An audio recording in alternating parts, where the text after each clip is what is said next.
Hello दोस्तों, मेरा नाम है प्रीतेश। तो कैसे हैं आप सब? मैं आशा करता हूँ कि आप सब अच्छे होंगे।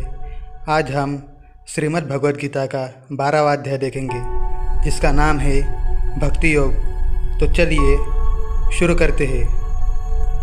अर्जुन बोले, जो अनन्य प्रेमी भक्तजन पूर्वोक्त प्रकार से निरंतर आपके भजन ध्यान में लगे रहकर आप सगुण रूप परमेश्वर को और दूसरे जो केवल अविनाशी सच्चिदानंद घन निराकार ब्रह्म को ही अतिश्रेष्ठ भाव से भजते हैं, उन दोनों प्रकार के उपासकों में अति उत्तम योगवेत्ता कौन है?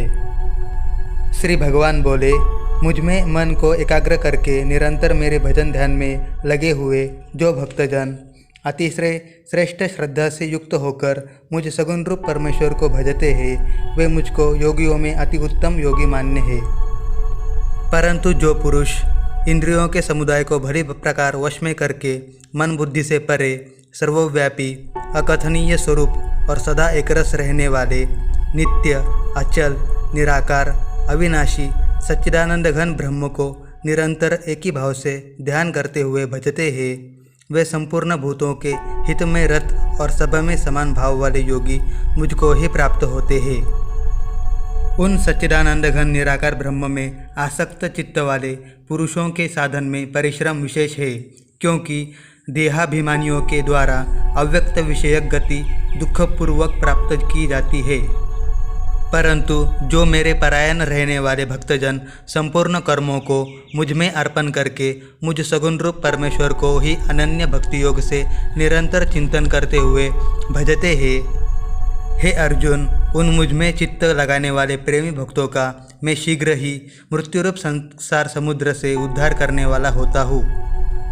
मुझ में मन को लगा और मुझ में ही बुद्धि को लगा, इसके उपरांत तू मुझ में ही निवास करेगा, इसमें कुछ भी संशय नहीं है।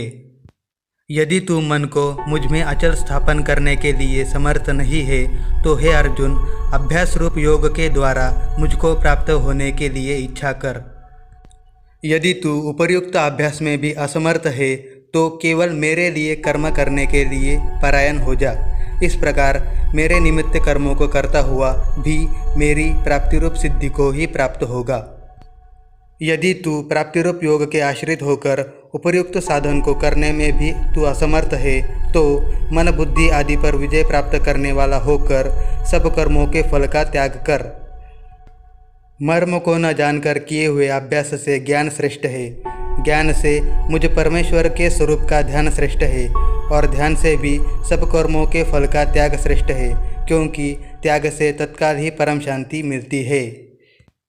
जो पुरुष सब भूतों में द्वेष भाव से रहित, स्वार्थ रहित, सबका प्रेमी और हेतु रहित दयालु है, तथा ममता से रहित, अहंकार से रहित, सुख दुखों की प्राप्ति में सम और क्षमावान है, अर्थात अपराध करने वालों को भी अभय देने वाला है, तथा जो योगी निरंतर संतुष्ट है, मन इंद्रियों सहित शरीर को वश में किए हुए है और मुझ में दृढ़ निश्चय वाला है, वह मुझ में अर्पण किए हुए मन बुद्धि द्वारा मेरा भक्त मुझको प्रिय है, जिससे कोई भी जीव उद्वेग को प्राप्त नहीं होता और जो स्वयं भी किसी जीव से उद्वेग को प्राप्त नहीं होता, तथा जो हर्ष अमर्ष भय और उद्वेग आदि से रहित है, वह भक्त मुझको प्रिय है। जो पुरुष आकांक्षा से रहित, भार भीतर से शुद्ध, चतुर, पक्षपात से रहित और दुखों से छूटा हुआ है, वह सब आरंभों का त्यागी मेरा भक्त मुझको प्रिय है।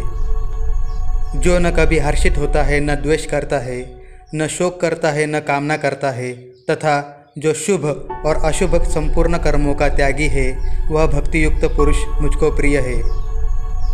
जो शत्रु मित्र में और मान अपमान में सम है, तथा सर्दी गर्मी और सुख दुखादि द्वंद्वों में सम है और आसक्ति से रहित है।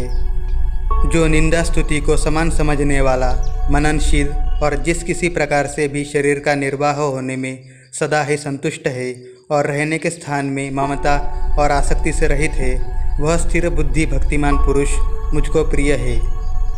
परंतु जो श्रद्धायुक्त पुरुष मेरे परायण होकर उस ऊपर कहे हुए धर्ममय अमृत को निष्काम प्रेम भाव से सेवन करते हैं, वे भक्त मुझको अतिशय प्रिय है। इस प्रकार श्रीमद् भगवद गीता का 12वां अध्याय, जिसका नाम है भक्ति योग, समाप्त हुआ। आपको यह वीडियो कैसे लगी मुझे कमेंट करके ज़रूर बताएं। और यदि आप चैनल पर नए आए हैं तो इसे सब्सक्राइब करना ना भूलें। तो मिलते हैं अगली वीडियो में। जय श्री कृष्ण।